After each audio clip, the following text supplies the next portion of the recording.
అందరికీ నా నమస్కారములు. ఈరోజు మనము భారతదేశంలో ఆరోగ్య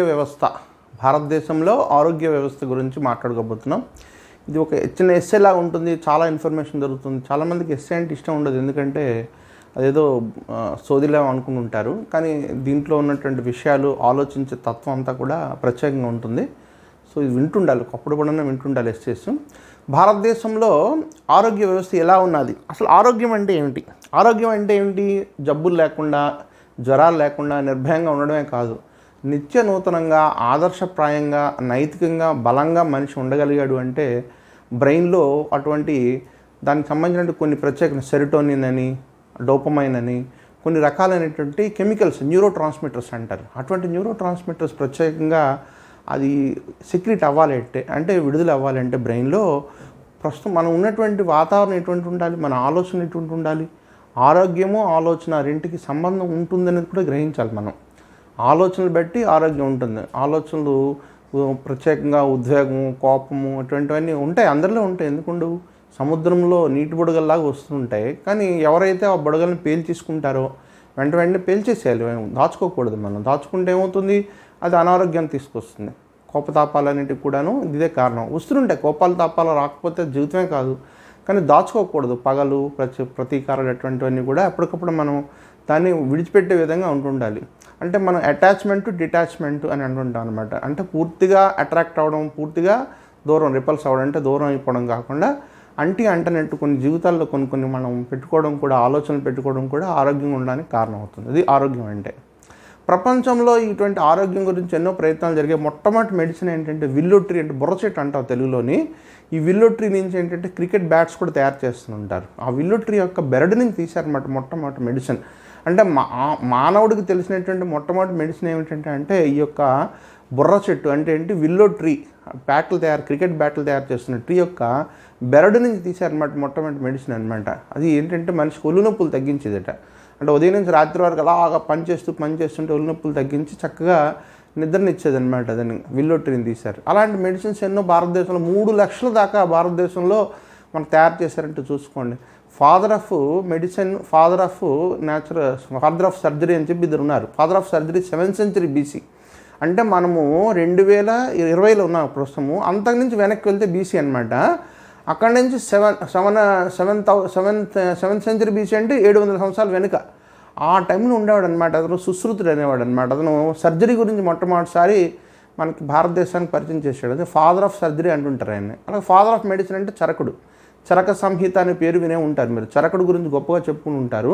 ఇటువంటి చరకుడు అతను వాడు హెల్త్ గురించి, కాన్సెప్ట్ గురించి చక్కగా చెప్పాడు అనమాట. ఈయన 4th century BC.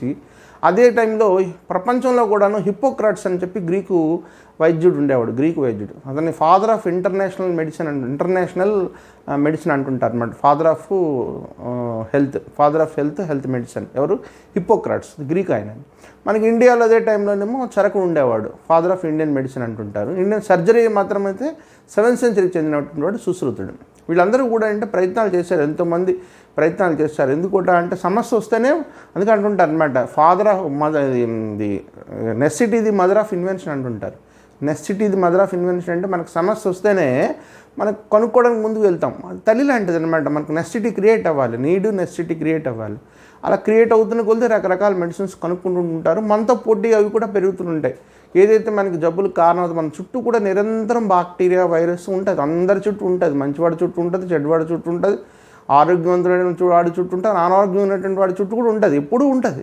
కానీ ఎప్పుడైతే మన శరీరంలో ఒక రెసిస్టెన్స్ పవర్ అంటాం దానికి, ఆ డైనమిజం, ఇమ్యూన్ సిస్టమ్ ఎప్పుడైతే వీక్ అవుతుందో ఆ వీక్ అయిన సందర్భాల్లో అటాక్ చేస్తుంది. ఇమ్యూన్ సిస్టమ్ ఎప్పుడు వీక్ అవుతుంది, మనం ఎక్కువ బాధకు గురయ్యాం అనుకోండి, ఇమ్యూన్ సిస్టమ్ వీక్ అయిపోతుంది. సరైన ఆహారం, న్యూట్రిషన్ ఫుడ్ సరైన తీసుకోలేదు, పోషక పదార్థాలు సరిగ్గా రెగ్యులర్ తీసుకోలేదు, మనకి ఇమ్యూన్ సిస్టమ్ వీక్ అయిపోతుంది. అంటే మన ఆలోచనలు, మన ఫుడ్ రెండు కూడా ఏంటంటే, ఫుడ్ అయితే మనకి కనబడుతుంది, ఆలోచనలు కనబడు.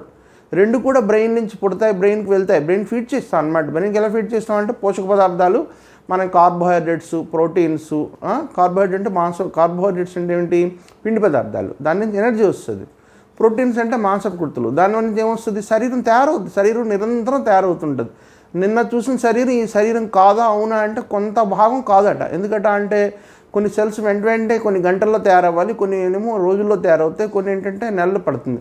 కొన్ని సెల్స్ ఏంటంటే నిరంతరం ఉండిపోతాయి. అదే న్యూరాన్ సెల్స్ అంటారు, అంటే బ్రెయిన్ సెల్స్. అది ఒకసారి వచ్చిందంటే ఉండిపోతుంది, చచ్చిందంటే మరి పుట్టదు, అంతే క్లోజ్. ఇంకా కానీ కొన్ని సెల్స్ మాత్రం నిరంతరం పుడుతూ ఉంటాయి. అలా మన బోన్ సెల్స్ మారుతాయి, స్కిన్ సెల్స్ మారుతాయి, శరీరంలో మజిల్ సెల్స్, బ్లడ్ సెల్స్, ప్రతి సెల్స్ కూడా అలా కొత్త వస్తూనే ఉంటాయి. అంటే ఈ కొన్ని సంవత్సరాల కింద చూసిన మనం కాదు నిజం చెప్పాలంటే, ఆ సెల్స్ నుంచి పుట్టినటువంటి కొత్త శరీరాలు అనమాట. ఈ శరీరం ఏంటి పాత సెల్స్ నుంచి ఆ కొత్త సెల్స్ పుడుతూ ఉంటుంది. దీన్ని సెల్ యొక్క రిప్రొడక్షన్ అంటుంటారు అనమాట. మన శరీరం నుంచి ఒక శరీరం పుట్టడం ఎలాగో మన శరీరమే కొన్ని బిలియన్స్ సెల్స్తో తయారై ఉంటుంది. ప్రతి సెల్ కూడాను మళ్ళీ ఒక జీవనం లాంటిది. ఒక బ్యాక్టీరియా ఎలా అయితే సింగిల్ సెల్ బ్యాక్టీరియా అంటాం కదా, ఒక సెల్లే ఒక శరీరం అనమాట. అలాగే మన శరీరంలో శరీరాలు ఉంటాయి. శరీరం పైన శరీరాలు ఉంటాయి, లోన శరీరాలు ఉంటాయి. విచిత్రంగా ఉంటుంది. మన యొక్క స్కిన్ మీద నోట్లో ఇంత ఉంటుంది, ఓరల్ బ్యాక్టీరియాలు అంటాం. నోటి నిండా బ్యాక్టీరియా కొన్ని లక్షలాది ఉంటాయి, లక్షలకు ఎక్కువ ఇంకా ఉండొచ్చు. అంటే స్పీసీస్ చెప్పుకుంటేనే మీకు వందలు వేలు కనబడతాయి. మరి నెంబర్ కౌంట్ చెప్పుకుంటే ఎన్నో ఉంటాయి మన శరీరంలో. అంటే కంటిలో ఉంటుంది, చెవులో ఉంటుంది, ముక్కులో ఉంటుంది, బ్రెయిన్లో కూడా ఉంటుంది. తెలుసా, బ్రెయిన్లో కూడా ఉంటుంది. ప్రతి ఇంటెస్ట్ అనేది మనం చెప్పగల గట్ బ్యాక్టీరియా అంటుంటారు. అది మనకేంటి గుడ్ బ్యాక్టీరియా అనమాట. లేకపోతే మన శరీరంలో కొన్ని రకాలైన సెక్రేషన్ జరగవు, కొన్ని మెడిసిన్స్ తయారవ్వు, కొన్ని విటమిన్స్ కూడా తయారవ్వు. కొన్ని విటమిన్స్ తయారవ్వాలన్నా, కొన్ని కెమికల్స్ తయారవ్వాలన్నా మన శరీరంలో గట్ బ్యాక్టీరియా అంటే ఇంటెస్టైన్స్, లార్జ్ ఇంటెస్టైన్ పెద్ద ప్రేవుల్లో ఉంటుంది. ఆ పెద్ద ప్రేవుల్లో బ్యాక్టీరియాని మనం కాపాడాలంటే రెగ్యులర్గా మనము దాన్ని ఏమంటారంటే ప్రోబాక్టీరియల్ డ్రింక్స్ అంటుంటారు. అంటే మజ్జిగ తాగాలి. మజ్జిగ తాగితే ఏమవుతుంది, మజ్జిగలో ఏముంటుంది, మంచి బ్యాక్టీరియా ఉంటుంది. అది వెళ్ళి దానికి ఆహారంగా పనిచేస్తే అది చక్కగా ఆరోగ్యం ఉంటుంది. సో రెగ్యులర్గా మజ్జిగ తీసుకుని ఉండాలి మనం. అంటే పోషక పదార్థాలను ఎంత ఇంపార్టెంట్ ఇస్తామో మంచి ఆలోచనలు కూడా అంతే ఇంపార్టెన్స్ ఉంది. సో ఇటువంటి విధంగా తయారవుతుంటాయి. అది ఇంతకీ ఏది మనము నమ్మాలి, ఏ శాస్త్రాన్ని నమ్మాలి? రకరకాల శాస్త్రాలు ఉంటాయి. 7 శాస్త్రాలు చెప్పుకుని ఉంటాం చాలా మనం. కానీ 5 శాస్త్రాలుగా ఆయుష్ అని చెప్పి AYUSH ఆయుష్ అని చెప్పి దాన్ని హైలైట్ చేశారు. ఎవరు? అటల్ బిహారీ వాజ్పేయి ముందు వచ్చినటువంటి పివి నరసింహరావు. ఇద్దరు కూడా యోగులు లాంటి వాళ్ళు ప్రధానమంత్రులు వచ్చారు మనకి. ఒక ఆయన పివి నరసింహరావు కాంగ్రెస్ గవర్నమెంట్లో, ఒక ఆయన బీజేపీ గవర్నమెంట్ అటల్ బిహారీ వాజ్పేయి. వాళ్ళు ఇద్దరు కూడా 8th ప్లాను 9th ప్లాను అంటే 8వ పంచవర్ష ప్రణాళిక, 9వ పంచవర్ష ప్రణాళిక అంటే 92 నుంచి 97, 1992 నుంచి 1997 అంటే 8వ పంచవర్ష ప్రణాళిక అంటే 8వ ప్లాన్లో పివి నరసింహరావు గారు మొట్టమొదటిసారి ఆయుష్ అనేటువంటి గైడ్లైన్స్ ఇవ్వడం జరిగిందనమాట.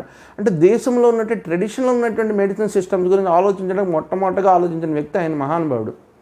మనకు ముందు జరిగే ఇండియన్ మెడికల్ కౌన్సిల్ ఎప్పుడు వచ్చింది? మనకి 1933లో వచ్చింది. కానీ దేనికి సంబంధించింది? ఇంగ్లీష్ మెడిసిన్ సంబంధించి medical council of India. British వాళ్ళు పరిపాలించేటప్పుడు మెడికల్ కౌన్సిల్ ఆఫ్ ఇండియా వచ్చింది. ఎందుకు? ఒక యూనిఫామిటీ తీసుకొద్దామని, ఒక స్టాండర్డ్స్ మెయింటైన్ చేద్దామని ఇండియాలో ఉన్న మెడికల్ కాలేజ్ అనేది. ప్రస్తుతం మెడికల్ కాలేజ్ ఎన్ని ఉన్నాయో తెలుసా మీకు? భారతదేశంలో 28 రాష్ట్రాలు, 8 యూనియన్ టెరిటరీస్ ఉన్నాయి కదా, 600 మెడికల్ కాలేజీలు ఉన్నాయి మనకి. సంవత్సరానికి 77,000 మంది మెడికల్ స్టూడెంట్స్ రిలీజ్ అవుతుంటారు. వీళ్ళందరూ ఎవరు? MBBS వాళ్ళు. అంటే ఏంటి? ఇంగ్లీష్ మెడిసిన్ సంబంధించినట్టు వాళ్ళు. ఇవి కాకుండా ఆయుర్వేదం అని, ఆయుష్ అని చెప్పాను కదా. ఏ అంటే ఆయుర్వేదం అంటారు. వై అంటే యోగా. నెక్స్ట్ యోగ క్రియలు ఉన్నాయి. యోగ క్రియకి సంబంధించినటువంటి భారతదేశం మొత్తం ఉన్న రిషికేశ్ అని, హరిద్వార్ అనే ప్రాంతాల్లో నిరంతరం ప్రయోగాలు జరుగుతుంటాయి యోగా సంబంధించిన. భారతదేశం అంతా జరుగుతుంది. ఇప్పుడు యోగా డే కూడా వచ్చేసింది మనకి. యోగా డే ఎప్పుడు సెలబ్రేట్ చేసుకుంటాం తెలుసా మనం? June 21 yoga day international celebrate. దానికి కారణం ఎవరు? నరేంద్ర మోడీ. అంటే ఒక భారతీయుడు ప్రపంచానికి యోగా డేని మనకి ఇంట్రడ్యూస్ చేయడం జరిగింది. వరల్డ్ హెల్త్ ఆర్గనైజేషన్ కూడా దీన్ని ఆనర్ చేసి యునైటెడ్ నేషన్స్ వాళ్ళు డేని డిక్లేర్ చేశారు. ప్రపంచం అంతా కూడా 21 జూన్ యోగా డేగా సెలబ్రేట్ చేసుకుంటారు. ఈ ఆయుష్లో ఏ అంటే ఆయుర్వేదం, వై అంటే యోగా క్రియ, యు అంటే యునాని, ఎస్ అంటే సిద్ధ, నెక్స్ట్ హెచ్ అంటే హోమియోపతి. ఇవి 5 కూడా ఏంటంటే హైలైట్ చేయడం స్టార్ట్ చేయండి. ఎవరి టైంలో? పివి నరసింహరావు గారు ప్రధానమంత్రి అని చనిపోయారైనా ఆయన టైంలో. ఆ తర్వాత 97 నుంచి 2002 మధ్యన మా యొక్క 9th 5-year ప్లాన్ అంటాము. యాక్చువల్గా 6 సంవత్సరాలు ఉన్నారు ఈయన. ఎప్పటి నుంచి? 1998 నుంచి 2004 వరకు ఉన్నారు మన అటల్ బిహారీ వాజ్పేయి గారు. ఆయన ఈ భారతదేశం సంబంధించినటువంటి పురాతన ఈ యొక్క ట్రెడిషనల్ వైద్యం అంటే చాలా ఇష్టం ఆయనకి. వాళ్ళ ఫ్యామిలీలో వాళ్ళ అమ్మగారు కూడా ఇస్తుంటారు. ఆయన వారణాసి ప్రాంతంలో ఇప్పటికి కూడా చాలా పాపులర్గా ఉన్నది ఈ యొక్క ఆయుర్వేదం అటువంటి విషయంలో. సో ఇటువంటి ఆయుష్ అనేటువంటి కాన్సెప్ట్ ఏంటంటే ఇప్పుడు బాగా నరేంద్ర మోడీ గారు వచ్చిన తర్వాత దీనికి ఏంటంటే ప్రధానమంత్రి జన ఆరోగ్య యోజన అనే కాన్సెప్ట్ కూడా తీసుకొచ్చారు, PMJAY. దీనికోసం మనకు మొత్తం మెడికల్ బిల్లు 69,000 కోట్ల రూపాయలు మన భారతదేశంలో ఉన్నటువంటి మెడికల్ వ్యవస్థ కోసం ఖర్చు పెట్టమని ఒక బడ్జెట్లో, ఈ బడ్జెట్లో అంటే ఇది ఎన్నో బడ్జెట్ ఇది ఇప్పుడు ఉన్నటువంటి, ఇది ఒక 17వ లోక్సభ తీసుకొచ్చినటువంటి 17వ లోక్సభలో రెండో బడ్జెట్ 2020-21. ఈ 2021 బడ్జెట్లో 69,000 కోట్ల రూపాయల్లో దరిదాపు 6,400 కోట్ల రూపాయలు కేవలం ప్రధానమంత్రి ఈ యొక్క జన ఆరోగ్య యోజన కోసం ఖర్చు పెట్టడం కోసం నిర్ణయించుకున్నారు. ఇది ప్రతి ఒక్క వ్యక్తికి కూడా, అంటే బీపీఎల్ అంటే 50 కోట్ల ఫ్యామిలీస్ కంటే 130 కోట్ల జనాభాలో 50 కోట్ల హైలీ వల్నరబుల్ అంటారు అనమాట. బీపీఎల్ పీపుల్ అంటే బిలో పోవర్టీ లైన్ అంటారు. ఈ హైలీ వల్నరబుల్ ఏంటంటే చాలా బలహీనంగా ఉన్నటువంటి, ఆరోగ్యపరంగా కానీ లేకపోతే ఆర్థికంగా కానీ బలహీనంగా ఉన్నటువంటి 50 కోట్ల భారతీయుల కోసము ఈ 6,400 కోట్లు ఈ సంవత్సరం కోసం ఖర్చు పెట్టమని అనుకున్నారు. అందులో 5 లక్షల రూపాయలు, ఇదంతా ఏంటి, ఇన్సూరెన్స్ ప్రీమియం అన్నమాట. చాలా వరకు కూడాను ప్రతి ఒక్క మనిషికి ఇన్సూరెన్స్ ప్రీమియం చేస్తారు అన్నమాట. చేస్తే ఒక వ్యక్తికి 5 లక్షల రూపాయల వరకు ఖర్చు పెట్టవచ్చు ఆరోగ్యపరంగా అని జరిగింది. కానీ ఈ మధ్యలో పాండమిక్ అని కరోనా వైరస్ రావడము, తర్వాత కొత్త స్ట్రెయిన్స్ పెరగడము, మనకు మెడికల్ బిల్లు పెరగడం, మెడికల్ ఎక్విప్మెంట్ పెరగడం, బెడ్స్, హాస్పిటల్స్, ప్రైవేట్ హాస్పిటల్ వాళ్ళకి కూడా ఏంటంటే కొన్ని డబ్బులు అరేంజ్ చేయడంతో గవర్నమెంట్కి ఎక్స్పెండిచర్ బాగా పెరిగిపోతుంది. మామూలుగా అయితే మన జీడిపి అంటే గ్రాస్ డొమెస్టిక్ ప్రోడక్ట్ అంటారు. భారతదేశంలో జీడిపి అంటే మనము ఎంత ప్రొడ్యూస్ చేస్తున్నామంటే విలేజ్ ద్వారా, అగ్రికల్చర్ ద్వారా, ఇండస్ట్రీ ద్వారా, అలా సర్వీస్ సెక్టర్, 3 సెక్టార్ల ద్వారా వచ్చినటువంటి మొత్తం డబ్బుని ఏంటంటే గ్రాస్ డొమెస్టిక్ ప్రోడక్ట్ అంటాం అనమాట. గూడ్స్ సర్వీసెస్ రెండు తీసుకుంటాం. అంటే వస్తువులు కనబడుతున్నాయి, సర్వీసెస్ సేవలు కూడా కనబడుతుంటాయి అనమాట. ఆ జీడిపిలోనేమో 2.5% ఖర్చు పెడదామని 2017 నేషనల్ హెల్త్ పాలసీ. భారతదేశంలో ఇప్పటికి ఏంటంటే చెప్పుకోదగ్గ 3వ పాలసీ ఇది. ముందు 1983లో ఒకసారి వచ్చింది, అది ఇందిరాగాంధీ హయాంలో. తర్వాత 2002లో అది అటల్ బిహారీ వాజ్పేయి హయాంలో ఒకసారి వచ్చింది. ఇది 3వ పాలసీ, నేషనల్ హెల్త్ పాలసీ 2017. ఈ నేషనల్ హెల్త్ పాలసీలో ఇటువంటి కాన్సెప్ట్లన్నీ తీసుకొచ్చారు. అంటే బాగా బలహీన వర్గాల కోసం ఆదుకుందామని. దాని ద్వారా ఇప్పుడు కొత్తగా వచ్చిన ఆయుష్ కార్యక్రమం కూడాను భారత ప్రధానమంత్రి జీవన ఆరోగ్య యోజన, జేఏవీ, PMJAY అంటుంటారు అనమాట. దీంట్లో ఖర్చు పెట్టడానికి నిర్ణయించుకున్నారు. సో ఇవన్నీ కూడా ఏంటి, చాలా వరకు కూడా ఇంగ్లీష్ మెడిసిన్ సంబంధించింది అవుతుంది. అలాగని చెప్పి హోమియో కానీ లేకపోతే ఆయుర్వేదం కానీ, హోమియో, ఆయుర్వేదం, యునాని, సిద్ధ అటువంటి వాటికి ప్రత్యేకమైనటువంటి సెంటర్స్ ఉన్నాయి. నేషనల్ ఆయుర్వేదిక్ కాలేజ్ అని చెప్పి ఎక్కడున్నది, ఇది రాజస్థాన్లో ఉన్నది, జైపూర్లో. అలాగే నేషనల్ హోమియోపతి ఇన్స్టిట్యూట్ ఎక్కడున్నది, కలకత్తాలో ఉన్నది. నేషనల్ సిద్ధ, అసలు సిద్ధానికి రావడానికి కారణం ఏంటంటే సౌత్ ఇండియాలో అగస్త్య మహాముని ఇంట్రడ్యూస్ చేశారనమాట సిద్ధ కాన్సెప్ట్ అనేది. అదే ఆయుర్వేదం సందర్భించింది, కానీ తమిళ పీపుల్, తమిళ ప్రాంతంలో డెవలప్ చేసింది సిద్ధ అనేటువంటి కాన్సెప్ట్. సిద్ధ అనేటువంటిది ఒక ఆరోగ్య కేంద్రం అనమాట. ఆ సిద్ధాకు ఆరోగ్య కేంద్రం Chennai head quarters, national institute of సిద్ధ అంటుంటారు. అలాగే నేషనల్ ఇన్స్టిట్యూట్ ఆఫ్ యునాని అనేది ఎక్కడ వచ్చింది, అరబ్బులు, పెర్షియన్స్, ముస్లిం కంట్రీస్ నుంచి వచ్చింది అనమాట. యునాని అనేది ఎక్కడ ఫేమస్ అంటే నేషనల్ ఇన్స్టిట్యూట్ ఆఫ్ యునాని మన కర్ణాటకలో బెంగళూరు ప్రాంతంలో ఫేమస్ ఎక్కువగా. సో ఈ సిద్ధ, Unani, homeopathy Calcutta national institute of homeopathy. Like రాజస్థాన్లో జైపూర్లోని ముఖ్యంగా doctor Sarvepalli Radhakrishnan ayurvedic college అని ఒకటి యూనివర్సిటీ కూడా ఉన్నది, చాలా పాపులర్ అది భారతదేశంలో. వీళ్ళందరూ కూడా డబ్బులు ఖర్చు పెట్టడము చేస్తున్నారు. కానీ ఇవన్నీ కూడా ఆల్టర్నేటివ్ మెడిసిన్ అంటుంటారు అమెరికన్స్ వాళ్ళు. ఆల్టర్నేటివ్ మెడిసిన్ అంటే మెయిన్ స్ట్రీమ్లో ఎప్పుడు ఇంగ్లీష్ మెడిసిన్ ఉంటుంది. ఇంగ్లీష్ మెడిసిన్లో ఒక లాభం, ఒక నష్టం. ఏంటి లాభం అంటే ఇమ్మీడియట్గా మీకు రిజల్ట్ చూపిస్తుంది. ఎందుకంటే అది ఎన్నో ఎక్స్పెరిమెంట్ చేసి ఆర్గానిక్ మెడిసిన్ నుంచి ఇనార్గానిక్ మెడిసిన్గా మార్చారు. కానీ ఇనార్గానిక్లోనే ఇప్పుడు ఆర్గానిక్ అంటే ఏంటి, కార్బన్, హైడ్రోజన్, దాని కంటెంట్ ఎక్కువ ఉంటుంది. అంటే కరెక్ట్గా మన నోట్లో పెట్టుకుంటే తగ్గుతుంది, అది ఆర్గానిక్ అని ఉంటారు. ఇనార్గానిక్ అంటే దాని నుంచి తీసుకున్న రసాలను ఉడకబెట్టి మరికొన్ని కెమికల్స్ చేర్చి కొన్ని ఎక్స్పెరిమెంట్ చేసి మారుస్తుంటారు అన్నమాట. ఇనార్గానిక్ మెడిసిన్ అడ్వాంటేజ్ అంటే దానికి ఒక టైం పీరియడ్ ఉంటుంది. ఆ టైం పీరియడ్లో మ్యానుఫ్యాక్చరింగ్ టైము, నెక్స్ట్ ఏంటంటే మ్యానుఫ్యాక్చరింగ్ టైం తర్వాత ఇంకో డేట్ కాకుండా ఉంటుంది, ఎక్స్పైరీ డేట్ ఒకటి ఉంటుంది. ఈ ఎక్స్పైరీ డేట్లోనే వాడాలి అది. అదే ఆర్గానిక్ అనుకోండి, ఎంత నిలవ ఉంటే అంత ఎఫెక్టివ్ పనిచేస్తుంది. ఆర్గానిక్ కరెక్ట్గా అనుకోండి, ఎంత నిలవ ఉంటే అంత ఎఫెక్టివ్ పనిచేస్తుంది. అది ఆర్గానిక్ మెడిసిన్ అనమాట. ఇది ఇనార్గానిక్ మెడిసిన్ అంట, దీనికి ఒక టైం పీరియడ్లోనే వాడాలి. సో ఇది చాలా ఎఫెక్టివ్ పనిచేస్తుంది. కానీ నష్టం ఏంటంటే సైడ్ ఎఫెక్ట్లు ఉంటాయి. సైడ్ ఎఫెక్ట్ రకరకాల తలనొప్పులు ఉంటాయి, లేకపోతే తల తిరుగుడు రావడము, కళ్ళు మంటలు, బాడీలో మంటలు, ఒళ్ళు నొప్పులు, టెంపరేచర్ పెరగడాలు, రకరకాలు ఉంటుంటాయి. కొన్ని తీవ్రంగా కూడా ఉండవు సైడ్ ఎఫెక్ట్స్ కూడా బాగా ఎక్కువ ఉంటే ఎంత పవర్ఫుల్గా మెడిసిన్ పనిచేస్తే అన్ని ఎక్కువగా సైడ్ ఎఫెక్ట్స్ వస్తుంటుంది. ఇంగ్లీష్లో లాభ నష్టాలు లేకుండా ఏ మెడిసిన్ లేదు. కానీ ఈ యొక్క నేచురోపతి అంటే ఆయుర్వేదంలో అటువంటి లక్షణాలు, హోమియోపతి అటువంటి కాన్స్టిట్యూషనల్ మెడిసిన్ అంటుంటారు అనమాట. ది సిమిలో డిస్సిమిలే అంటుంటారు. సిమిలే ఏంటంటే అదే లక్షణాలను దృష్టిలో పెట్టుకుని ఆ లక్షణాల నుంచే ప్రారంభిస్తుంది అనమాట వ్యవహారం అంతా. అది హోమియోపతి అంటారు. డిస్సిమిలే అంటే లక్షణాలకు విరుద్ధంగా వెళ్ళి దాన్ని అటాక్ చేసి దాన్ని చంపేస్తుంది అనమాట. అది దాని సైడ్ ఎఫెక్ట్లు ఉంటుంది. అది ఇంగ్లీష్ మెడిసిన్ అంటుంటాం. దాన్ని మనం అలోపతి అంటాం. అదే హోమియోపతి, అలోపతి అంటే ఇంగ్లీష్ మెడిసిన్. సో ఇంగ్లీష్ మెడిసిన్లో సర్జరీలు ఎక్కువ ఉంటుంటాయి. సో హోమియోపతిలో కానీ ఆయుర్వేదంలో సర్జరీలు ఇంపార్టెన్స్కి వెళ్ళరు. ఎంతసేపు మెడిసిన్స్ తోటి తగ్గించిన అంటే ప్రతి శరీరంలో జరిగినటువంటి బోను ఎక్స్ట్రా గ్రోత్ రావడానికి కూడా కారణం ఉంటుంది. దానికి కాన్స్టిట్యూషన్ లోనికి వెళ్ళి మెడిసిన్ ఇస్తే కాన్స్టిట్యూషన్ ఏంటంటే శరీరానికి కూడా లక్షణాలు ఉంటాయి. రోగ లక్షణానికి ముందు ఏంటంటే రోగికి ఉన్నటువంటి కొన్ని లక్షణాలు ఉంటాయన్నమాట. వాటిని కనుక్కొని ఆ కాన్స్టిట్యూషన్ తగ్గట్టు మెడిసిన్ ఇస్తుంటారు. అది హోమియోపతి మెడిసిన్. ఇటువంటి లక్షణాలన్నీ ఉంటుంటాయి. ఇవన్నీ కూడా అంటే ఆరోగ్య వ్యవస్థ, భారతదేశంలో ఆరోగ్య వ్యవస్థ ఎలా ఉన్నది అని తెలుసుకోవాలంటే ఎంత బడ్జెట్ కేటాయిస్తున్నారు, ఎటువంటి సిస్టమ్స్, ఆల్టర్నేటివ్ మెడిసిన్స్ అంటే ఈ యొక్క ఇంగ్లీష్ మెడిసిన్ కాకుండా హోమియోపతి లేకపోతే యోగ క్రియలు ఇటువంటివి, లేకపోతే యునాని, సిద్ధ ఇటువంటివి, తర్వాత ఇటువంటి ఉన్నాయి, ఎక్కడెక్కడ ఉన్నాయి భారతదేశంలో. ముఖ్యంగా మనకి మెడికల్ కాలేజీలో భారతదేశంలో 4 మెడికల్ కాలేజ్ అంటే 600 మెడికల్ కాలేజ్ అని చెప్పుకున్నాం కదా. అందులో మొట్టమొదటి 4 చాలా ఇంపార్టెంట్. అంటే all India institute of medical sciences న్యూఢిల్లీలో ఉన్నది, నెంబర్ 1గా తీసుకుని ఉంటారు. రెండోది ఎక్కడున్నది క్రిస్టియన్ మెడికల్ కాలేజ్. అది ఎక్కడున్నది వెల్లోర్ అంటే చెన్నై దగ్గరలో ఉన్నది, తమిళనాడులో క్రిస్టియన్ మెడికల్ కాలేజ్. నెక్స్ట్ మూడోది ఎక్కడున్నదంటే ఆర్మ్డ్ ఫోర్సెస్ మెడికల్ కాలేజ్ అంటారు, పూణే అంటే మహారాష్ట్రలో ఉన్నది. బొంబే పూణే అంటారు కదా, పూణే దగ్గరలో ఉన్నది. అదేంటిది ఆర్మ్డ్ ఫోర్సెస్ మెడికల్ కాలేజ్, చాలా ప్రీమియర్ థర్డ్ కాలేజ్. అంటే 4th కాలేజ్ ఇంకోటి ఉన్నది. అది ఎక్కడంటే పాండిచ్చేరిలో ఉన్నది. దాన్ని ఏమంటారంటే జిప్మేర్. అది పోస్ట్ గ్రాడ్యుయేట్ వాళ్ళు స్టడీస్ చేస్తుంటారు. వాళ్ళ కోసం ఆ స్టడీస్ కంబైన్డ్గా ఒక హాస్పిటల్ నిర్మాణం జరిగిందనమాట. జిప్మేర్ కాలేజ్ అంటారు. జిప్మేర్ కాలేజ్ అంటే పాండిచ్చేరి. ఈ 4 గుర్తుపెట్టుకోండి. All India institute of medical college అనేది నెంబర్ 1. అది న్యూఢిల్లీలో ఉన్నది. All India institute of medical sciences అంటుంటారు, AIIMS అంటారు. నెక్స్ట్ రెండోది ఏంటంటే ఇది మన వెల్లూరులో ఉన్నటువంటి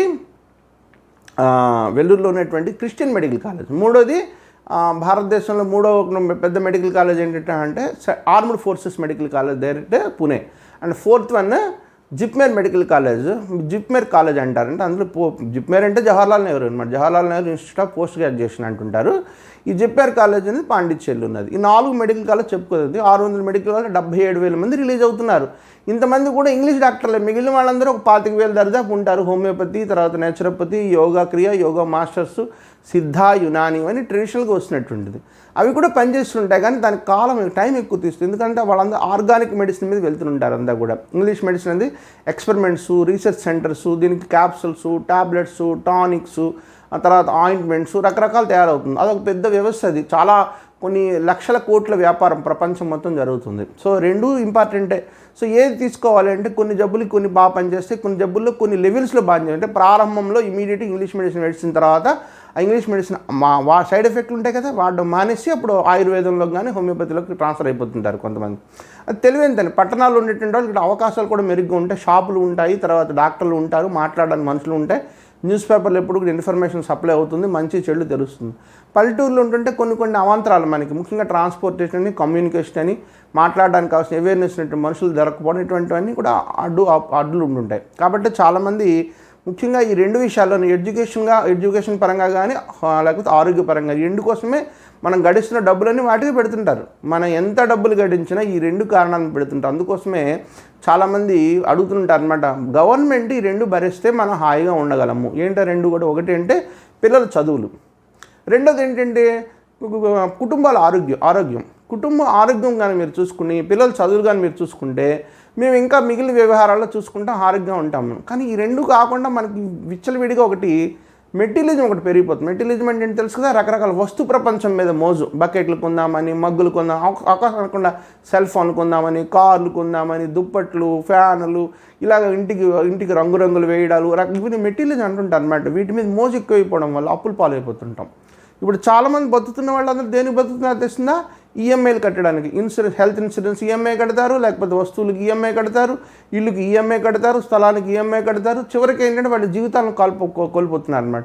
ఇవన్నీ పెరగడానికి కారణం అంటే ఎక్కడో దగ్గర మన కోరికలను కట్టడి చేసుకోవాలి. సో అది కూడా ఆరోగ్యంలో భాగమే. సో మన కోరికలను కట్టడి చేసుకోవడం, మన ఉద్వేగాల్ని, మన భావుకత్వాన్ని కట్టడి చేసుకోవడం, తగినంతగా ఉండడం. Attachment, detachment. అధికంగా అటాచ్మెంట్ పనికిరాదు, డిటాచ్మెంట్ అయితే గొడవే లేదు, ఇంకా అసలు యోగి అయిపోతాడు మనిషి. సో మనం సంసారం చేయాలి, సంసారంలో మనుషులు ఆనందంగా సుఖంగా ఉండాలంటే ఈ బ్యాలెన్స్ మెయింటైన్ చేస్తూ ఉండడం అనేది ప్రత్యేకమైనటువంటి విషయం. సో ఇన్ని రకాలు మనం మాట్లాడుకున్నప్పుడు కూడా ఇంకా మనకి ప్రాబ్లమ్స్ వస్తుంటాయి. ఇప్పుడు కరోనా వైరస్ పెద్ద ప్రాబ్లం అని. కరోనా వైరస్ ఎందుకు ప్రాబ్లం అయిందంటే ఇది స్ట్రెయిన్ అంటుంటా. స్ట్రెయిన్ అంటే ఏంటి? ఒక దాని నుంచి ఒకటి అలా పుడుతూ ఉంటుంది అనమాట. పుడుతుండే కొద్ది మేధస్ పెరుగుతుంది. ఎందుకు చూడండి, 100 సంవత్సరాల కింద పిల్లలు ఎలా ఉండేవారు, ఇప్పుడు పిల్లలు ఎలా ఉన్నారు? పిల్లల యాక్టివ్నెస్ ఎంత? 6, 7, 8 సంవత్సరాలు వచ్చి తగిన స్కూల్లో జాయిన్ చేసేవారు కదా ఒకప్పుడు. ఇప్పుడు 3 సంవత్సరాలకు జాయిన్ చేస్తాను ఎగబడుతున్నారు. కారణం ఏంటంటే ఇంట్లో భరించలేకపోతున్నారు, చాలా యాక్టివ్ ఉంటున్నారు. ఆ చురుకుదనానికి కారణం ఏంటంటే కొత్త స్ట్రెయిన్స్ అనమాట. పురుగుల్లో కూడా కొత్త స్ట్రెయిన్స్ వస్తుంటాయి. అంటే కొత్త మార్పులు, ఆ మార్పులు తీవ్రంగా వస్తుందని స్ట్రెయిన్స్ అని పిలుస్తుంటారు అనమాట. ఇప్పుడు కొత్తగా స్ట్రెయిన్ వచ్చింది, వైరస్ వచ్చింది, దాని పేరు COVID-19 పేరు పెట్టారు. దానికి కారణం చైనాలో పుట్టిందా, చైనా వాళ్ళు తెచ్చారా, చైనా వాళ్ళు ప్రయోగించారా, ఇప్పటికీ డౌట్ మనకి. సో ఇవన్నీ ఎదిరించాలంటే మన ఆరోగ్య వ్యవస్థకు మెయిన్ ఏంటంటే ఇమ్యూన్ సిస్టమ్ బాగుండాలి. ఇమ్యూన్ సిస్టమ్ బాగుండాలంటే రోజువారీ పనులు, లైఫ్ స్టైల్ ప్రాబ్లమ్స్ కూడా. లైఫ్ స్టైల్ అంటే ఏంటి? తెల్లవారి లేచిన దగ్గర నుంచి రాత్రి పడుకునే వరకు మీరు ఏం చేస్తున్నారు? ఈవెన్ నిద్ర కూడా ఇంపార్టెంటే. చక్కని నిద్ర కానీ, మంచి నిద్ర కానీ చేశారు అంటే రాత్రి నిద్ర మనకు అలవాటు. కానీ ఇప్పుడు రాత్రి నిద్ర పోయింది. అమెరికా ఉద్యోగాలు వచ్చిన తర్వాత రాత్రి వాళ్ళకి పగలు, మనకు రాత్రి, మన రాత్రి వాళ్ళకి పగలు కదా. సో వాళ్ళకి సేవలు అందించాలంటే మనం రాత్రులు పనిచేస్తే వాళ్ళకి పగలు సేవలు అందిస్తాం. HSBC లాంటి కంపెనీలు పనిచేస్తున్నారు అనుకోండి, వాళ్ళు రాత్రి అంతా ఉద్యోగం చేస్తారు, పగలు పడుకుంటారు. మనము నాక్టర్నల్ అంటే రాత్రి మనం అంటే పడుకుంటాము, నైట్ యాక్టివ్. డయర్నల్ పగలు యాక్టివ్. మనం నాక్టర్నల్ కాదు, డయర్నల్ అంటే పగలు యాక్టివ్గా ఉంటాము, రాత్రి నిద్ర తీసుకుంటాం. కొన్ని జీవులు గుడ్లగూపులు లాంటివి ఏంటంటే రాత్రులు అవి యాక్టివ్గా ఉంటాయి, పగలు నిద్రిస్తాయి అనమాట. అలా భగవంతుడు 24 గంటలు కూడా ఏర్పాటు చేశాడు ఈ యొక్క జంతు ప్రపంచాన్ని, వృక్ష ప్రపంచాన్ని. ఏది యాక్టివ్గా ఉండాలి. అందుకే చూడండి, వృక్షాలు పగలేమో ఆక్సిజన్ సప్లై చేస్తుంది, మంచి ఆక్సిజన్ ఇస్తుంది మనకి. రాత్రులేమో అదే ఆక్సిజన్ తీసుకుంటుంది. సో చెట్టు కింద పడుకోకూడదు, కారణం దెయ్యాలు భూతాలు ఉంటాయని కాదు. చెట్టు కింద చెట్టు తనకు ఆక్సిజన్ కావాలి, మనిషికి ఆక్సిజన్ కావాలి, చెట్టుకి ఆక్సిజన్ కావాలి. చెట్టు కింద మనం పడుకుంటే ఏమవుతుంది? ఆక్సిజన్ ప్రాబ్లం వస్తుంది మనకి. అదే పగలు చెట్టు కింద పడుకుంటే చాలా ఆరోగ్యం ఉంటుంది, ఎందుకంటే చెట్టు ఆక్సిజన్ సప్లై చేస్తుంది మనకి. ఆక్సిజన్ లేకపోతే క్యాటలిస్ట్ అంటారు. క్యాటలిస్ట్ లేకపోతే ఏముంది? సెల్లో మనకు వెళ్తున్నటువంటి గ్లూకోజ్ ఆహారాన్ని తయారు చేసుకోవాలంటే ఆ యొక్క ఎడినోట్రైఫాస్ఫేట్ అంటారు అనమాట శక్తి. ఆ శక్తి తయారవ్వాలంటే అక్కడ బర్న్ అవ్వాలంటే ఆక్సిజన్ అనే క్యాటలిస్ట్ ఉండాలంటే. క్యాటలిస్ట్ ఉత్ప్రేరకం అంటారు. ఆక్సిజన్ మండదు, ఇక్కడ ఆక్సిజన్ ఉత్ప్రేరకం. హైడ్రోజన్ మండుతుంది, ఆక్సిజన్ మండదు. ఆక్సిజన్ ఉత్ప్రేరకం అనమాట. అది లేకపోతే మన శరీరంలో, మనకి జీర్ణ వ్యవస్థలో, రెస్పిరేటరీ సిస్టంలో ముఖ్యంగా శక్తి తయారవ్వాలంటే మనకి ఆక్సిజన్ కావాలి. ఫ్రెష్ ఆక్సిజన్ ఎక్కడి నుంచి వస్తుంది? చెట్ల నుంచి వస్తుంది. చెట్లు అందుకే మనం నాశనం చేయకూడదు. వృక్షో రక్షతి రక్షిత అంటారు. ఎందుకంటే దాన్ని మనం రక్షిస్తే మనం రక్షింపబడతాం. సో అటువంటి అవినాభావ సంబంధంతో ప్రకృతిని తయారు చేసినటువంటి భగవంతుడిని మనం ఆరాధించడమే కాదు, ఊరకనే 2 చేతులు దండం పెట్టడమే కాదు, ఆయన సృష్టిని కూడా కాపాడాలంటే దాన్ని పాడు చేసుకోవద్దు, దాన్ని వాడుకోండి, పాడు చేయొద్దు. సో వాడుకోండి, పాడు చేయొద్దు అనేటువంటి కాన్సెప్ట్. అంటే ఓవర్ ఎక్స్ప్లోయిటేషన్ చేస్తాం, తెగిపోతే అవ్వదు. పండు కాయ చెట్టుని తెంపుకుంటాం, కానీ చెట్టును నాశనం చేయకూడదు. చెట్టు చచ్చిపోయే విధంగా మనం ఇటువంటి ఇండస్ట్రీస్ బాగా పెంచి రకరకాల వాయు కాలుష్యం, జల కాలుష్యము, భూ కాలుష్యము, వాయు కాలుష్యం, ఇటువంటి కాలుష్యాల వల్ల కూడా మనకి ఎంతో నష్టాలు వస్తుంటుంది. సో మనకి ఇప్పుడు నేషనల్ డిజిటల్ హెల్త్ కార్డ్ అని చెప్పి తీసుకొచ్చారు గవర్నమెంట్ వారు. ఈ డిజిటల్ ఐడి కార్డ్ అనేది ఇప్పుడు వస్తుంది మనకి, హెల్త్ ఐడి కార్డ్. స్టార్టింగ్లో ఒక మెల్లిమెల్లిగా యూనియన్ టెరిటరీస్ అంటే కేంద్రపాలిత ప్రాంతాలు ఉన్నటువంటి లద్దాఖ్, నెక్స్ట్ జమ్మూ అండ్ కాశ్మీర్, వాటిలో స్టార్ట్ చేద్దామని. అక్కడ అలాగా ప్రతి భారతీయుడికి ఒక హెల్త్ ఐడి కార్డు ఇస్తారు, ఒక నెంబర్ ఉంటుంది అనమాట. ఈ నెంబర్ వల్ల మీకు ఏమవుతుంది? మీ రిపోర్ట్ అంతా కూడా ఎప్పటి వరకు ఏం ప్రాబ్లమ్స్ పడ్డారు, ఎటువంటి మీ క్రియలు, మీ శరీరం ఎటువంటిది, మీ తత్వం ఎటువంటిది, శరీర తత్వం ఎటువంటిది, ఇటువంటి వివరాలన్నీ కూడాను, మీరు వాడిన మెడిసిన్స్ అన్నిటి కూడాను ఈ డిజిటల్ హెల్త్ కార్డు ఉన్న నెంబర్ ద్వారా కంప్యూటర్లో రికార్డ్ అయి ఉంటుంది. అలాగే భారతదేశంలో 130 కోట్ల జనాభా ప్రతి భారతీయుడికి ఇద్దామని ఒక ప్లాన్ అనమాట. ఆ ప్లాన్ ప్రకారము నేషనల్ ఈ యొక్క రిజువినేషన్ ప్లాన్ లాగా national digital health machine India అనేది తీసుకురావడం జరిగింది. ఈ ఆయుష్మాన్ భారత్ అనేది ఒక కాన్సెప్ట్ అనమాట. ఈ కాన్సెప్ట్లో PMJAY దానికి మూలం అనమాట. ఇది ఆయుష్ అనేది దానికి మూలము.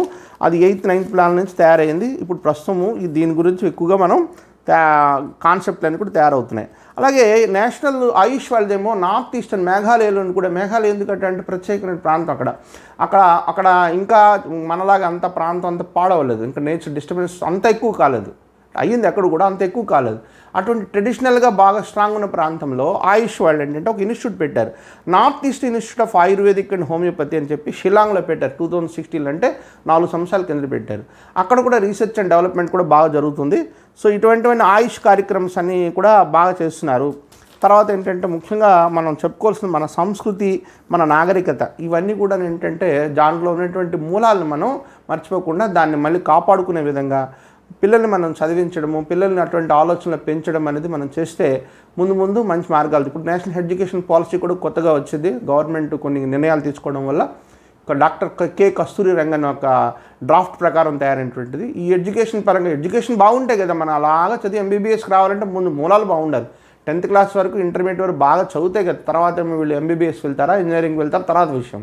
సో మూలాల కోసం ఎడ్యుకేషన్ సిస్టమ్ మార్చుదామని చాలా మార్పులు తీసుకొస్తున్నాం. ముఖ్యంగా అన్ఎంప్లాయ్మెంట్ ప్రాబ్లం, ఈ నిరుద్యోగ వ్యవస్థను కూడా తగ్గిద్దామని చాలా ప్రయత్నాలు చేస్తున్నారు. సో దానికి కూడా ఆరోగ్యానికి ఏం సంబంధం అంటే మనిషికి సంపాదన బాగుండి తర్వాత కుటుంబంలో టెన్షన్స్ లేకుండా సుఖ సంతోషాలతో కుటుంబం అందరూ కూడా మంచి అటాచ్మెంట్తో, అంటే ఓవర్ అటాచ్మెంట్ కాదు, అటాచ్మెంట్ వేరు, ఓవర్ అటాచ్మెంట్ వేరు, చక్కని అటాచ్మెంట్, బంధుత్వాలు, తర్వాత ఆప్యాయతల మధ్యన, అనురాగాల మధ్యన ఆడుతూ పాడుతూ చక్కటి వ్యవస్థ బాగా మళ్ళీ తయారవుతే బాగుంటుంది. ఎందుకంటే సెల్ ఫోన్ రావడం వల్ల మనుషులందరూ సెల్ ఫోన్కి అంకితం అయిపోయారు. ఇప్పుడు కరోనా వైరస్ వల్ల చూడండి, పిల్లలందరికీ కూడా మన ఆన్లైన్ ఎడ్యుకేషన్ పుణ్యమని సెల్ ఫోన్స్ మనమే కావాలని ప్రయత్నం వాళ్ళని దగ్గర చేస్తున్నాం. ఇది మరింత దగ్గర చేస్తుంది, మళ్ళీ ప్రమాదం చేస్తుంది. ఇది కంప్యూటర్ గేమ్స్ అనేది మనకి ఆ క్షణానికి ఆనందిస్తుంది. అదే మీరు మట్టిలోని ఇసుకలోని ఆడారనుకోండి, శరీరంలో ఇమ్యూన్ సిస్టమ్ స్ట్రాంగ్గా తయారవుతుంది. పిల్లలకు మట్టి అంటుకోవాలి, బురద అంటుకోవాలి. మట్టికి పూర్తిగా దూరం చేయడము, ఇసుకను దూరం చేయడం వల్ల, గాలికి దగ్గర దూరం చేయడం వల్ల, గదుల్లో అలా బంధించడం వల్ల పిల్లల యొక్క ఎదుగుదల కానీ నిరుద్యోగ వ్యవస్థకి దీనికి సంబంధం ఏమిటంటే మనుషులు బలహీనంగా ఉంటే మరి ఉద్యోగాలు ఎక్కడ వస్తే ఎప్పుడు చదువుకుంటారు, మంచి విషయాలు ఎప్పుడు తెలుసుకుంటారు, మంచి విషయాలు గుర్తులా పెట్టుకుంటారు. ఆనందంగా ఉంటే, సుఖంగా ఉంటే కదా ఎగ్జామ్స్లో వెళ్ళి మంచి ఎగ్జామ్స్ తెచ్చుకొని మంచి మార్కులు తెచ్చుకొని ఉద్యోగాలు కూడా తెచ్చుకుంటారు.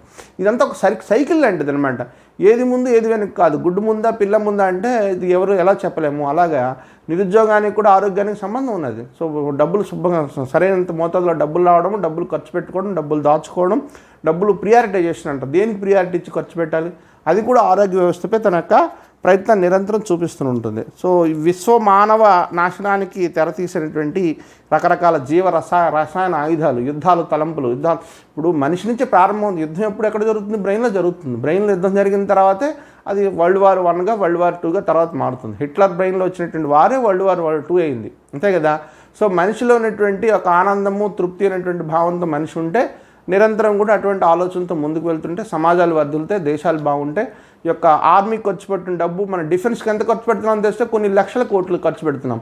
ఆ లక్షల కోట్లు ప్రజల యొక్క జీవుల కోసం, ఆరోగ్యం కోసం ఖర్చు పెడుతుంటే బాగుంటుంది. దానికోసం ఏం చేయాలంటే అందరితో ఆనందంగా సంతోషంగా ఉండేటువంటి ప్రయత్నాలు తీసుకురావాలి. దానికోసం కులం మతం అడ్డు రాకూడదు. కులం అడ్డు వచ్చింది, మతం అడ్డు వచ్చింది, ప్రాంతం అడ్డు వచ్చింది, ఆలోచన తీరు అడ్డు వచ్చింది, ఎత్నిక్ రేసెస్ అంటే మీరు ఒక జాతీయులు, మీ ఒక జాతీయత అడ్డు వచ్చింది, నలుపు తెలుపు అడ్డు వచ్చింది, పొట్టి పొడుగు అడ్డు వచ్చింది. ఇలాగ మనుషులు అడ్డులు పెట్టుకోవడం వల్ల ఏమవుతుంది? కోపాలు, తాపాలు, గొడవలు అని పెరుగుతున్నాయి. దానికోసం డిఫెన్స్ ఫోర్సెస్ అని పెట్టుకుంటున్నాము, దానికి లక్షల కోట్లు దానికి తగలడుతున్నాము. దానివల్ల మనకి నష్టాలే జరుగుతున్నాయి. దీనికి ఆరోగ్యం సంబంధం ఖచ్చితంగా ఉన్నది. మనం ఆరోగ్యంగా ఉండాలంటే మనకు సరైనటువంటి పోషక పదార్థం కాదు, సరైనటువంటి మనం పనులు చేస్తుండే అలా కూర్చొని ఉండకుండా కంప్యూటర్ ముందు నడుముబడి అలా కూర్చోవడం వల్ల, ఏసీలు ఎక్కువ కూర్చోవడం వల్ల రకరకాల శరీరంలో రుగ్మతలైన వస్తున్నాయి. సన్ అనేది మనకంటే పెద్ద డాక్టర్ ఎవరంటే తెలిస్తే సూర్యుడే పెద్ద డాక్టర్. మనకు సూర్యకిరణాలు మన ఒంటి మీద పడుతుండాలి, విటమిన్ డి తయారవుతుంది. సూర్యకిరణాల వల్ల మన శరీరంలో మనకు తెలియకుండా ఎన్నో మార్పులు వస్తుంటాయి. దానంటే కారణం అంటే సూర్యకిరణాలు. మన శరీరంలో కొంత టెంపరేచర్ ఉంటే తప్ప ఆరోగ్య వ్యవస్థ తనకు తానే ఇంప్రూవ్ కాదు. సో ఆరోగ్య వ్యవస్థ టెంపరేచర్ అంటే పొయ్యి ముందు కూర్చోవడం కాదు, సూర్యుడు ముందు కొద్దిసేపు మనం నిలబడాలి, కూర్చోవాలి. ఇది భారతదేశంలో ఆరోగ్య వ్యవస్థ గురించి ఎంత చెప్పినా చాలదు. ఎందుకంటే ఇది ట్రెడిషనల్గా మనం పెంచుకుంటూ పోయినటువంటి గొప్ప వ్యవస్థ.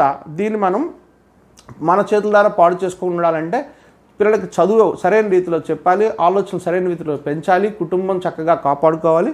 తద్వారా మన ఆరోగ్యం పెంచుకుంటాం. Thank you very much all of you.